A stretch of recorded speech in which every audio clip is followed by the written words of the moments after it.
Sono Francesca Braca, sono ricercatore e project manager alla Laboratori Arca. In NanoCube io mi occupo proprio della parte di pilota nel progetto Prisma, quindi dell'accettabilità degli aspetti etici e sociali relativi allo sviluppo del prodotto NanoCube. Mi chiamo Massimiliano Franceschi e in H ricopro il ruolo di responsabile dell'area prodotti e tecnologie. In NanoCube mi occupo dello sviluppo del processo e la caratterizzazione di queste nanoparticelle di cui vi racconto.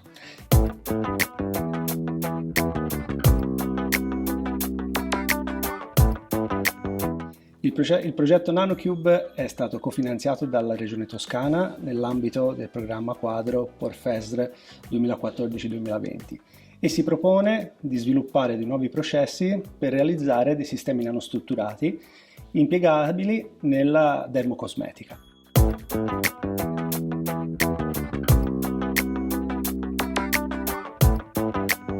Il nostro prodotto NanoCube vuole essere accettato dal consumatore finale, deve essere accettato dal consumatore finale e in questo senso noi vogliamo raggiungere, la certificazione del prodotto proprio nell'ambito dermocosmetico e quindi assicurare all'end user, all'utilizzatore, che tale prodotto risponde a tutti i requisiti necessari.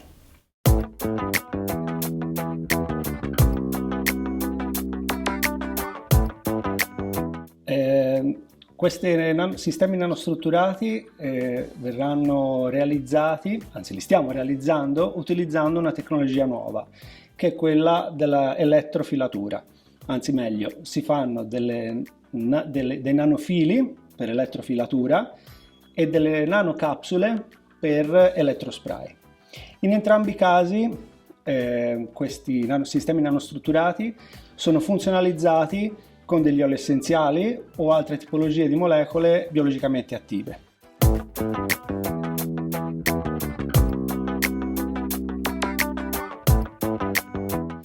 Attraverso l'incapsulazione in sistemi nanostrutturati di questi principi naturali si vuole migliorarne la stabilità e quindi rendere poi il prodotto con una efficacia più a lungo termine.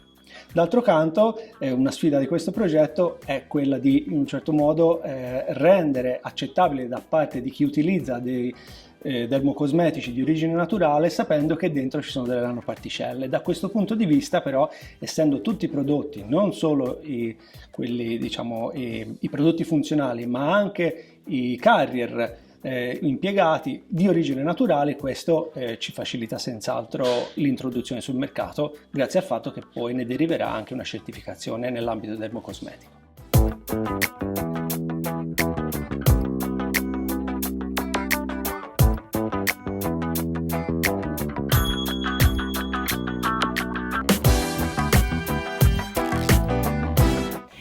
La certificazione del prodotto NanoCube garantisce all'utilizzatore finale sia l'impiego di prodotti naturali, di origine esclusivamente naturale, non prodotti chimici, che la sicurezza proprio nell'utilizzo di questo prodotto.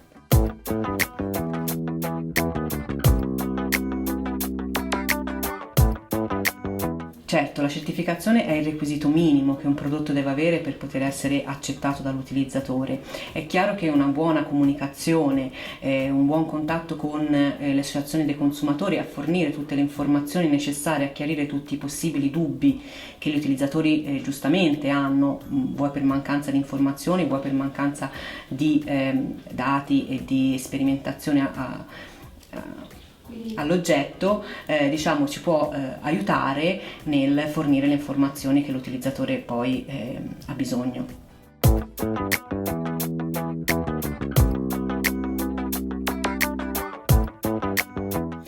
Un altro aspetto molto importante del progetto NanoCube è lo studio della sicurezza per il processo produttivo. Il processo produttivo di NanoCube è un processo che ha bisogno di uno scale-up importante. Noi stiamo utilizzando una sperimentazione su scala di laboratorio e già a questo livello di ricerca, stiamo studiando gli impatti per i lavoratori. Quindi vogliamo assicurare che il processo produttivo sia sicuro per i lavoratori coinvolti, per chi deve manipolare queste sostanze in fase appunto produttiva.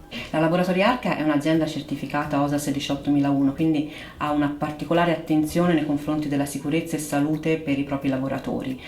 Utilizziamo tutte le normali procedure ovviamente per il lavoro in ambienti contenenti sostanze chimiche pericolose, ma abbiamo in questo caso un occhio particolare per i nostri colleghi lavoratori che si trovano a dover agire su questi nanomateriali. Sicuramente utilizziamo delle cappe di aspirazione particolari e dei dispositivi di protezione studiati allo scopo.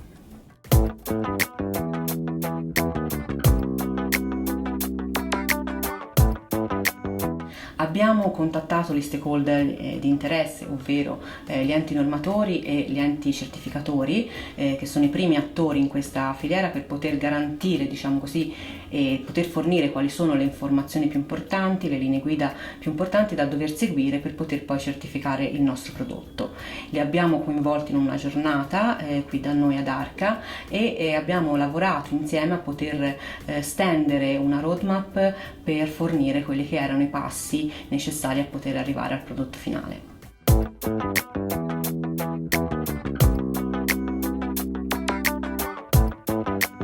In fase sperimentale fare una maggiore attenzione alla sicurezza del processo, in fase di certificazione a poter coinvolgere questi stakeholder, in particolare gli enti certificatori che ci hanno dato un grosso aiuto durante l'evento che abbiamo organizzato, insieme a loro a poter individuare quali sono gli aspetti più critici del nostro prodotto e quindi aver presente quanto prima le criticità del prodotto prima di arrivare proprio in fondo alla produzione.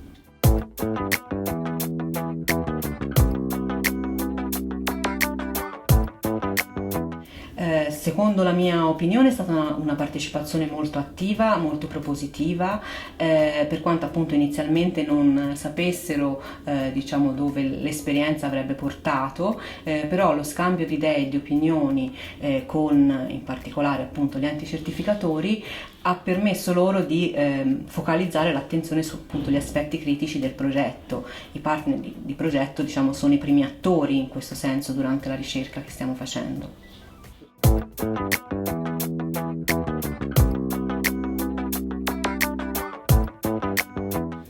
Sicuramente in prima battuta è stato il poter individuare in fase proprio di ricerca, quindi di attività sperimentale, di quali potessero essere i punti più critici del progetto in termini proprio di ricerca e innovazione responsabile, quindi il focalizzare l'attenzione sulla sicurezza del processo produttivo, il focalizzare l'attenzione sul processo di certificazione del prodotto poi alla fine ottenuto, il poter coinvolgere gli stakeholder in fase di sviluppo e non al termine ad esempio del progetto di ricerca, sicuramente ci ha aiutato in questa fase proprio sperimentale a focalizzare questi aspetti.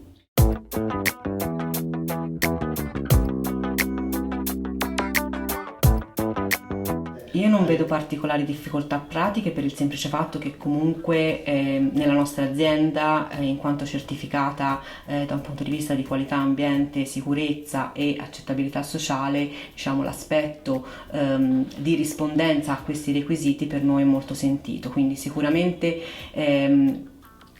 la ricerca e innovazione responsabile verrà applicata a numerosi progetti di ricerca, ovviamente in modo specifico e in modo customizzato in funzione del progetto stesso.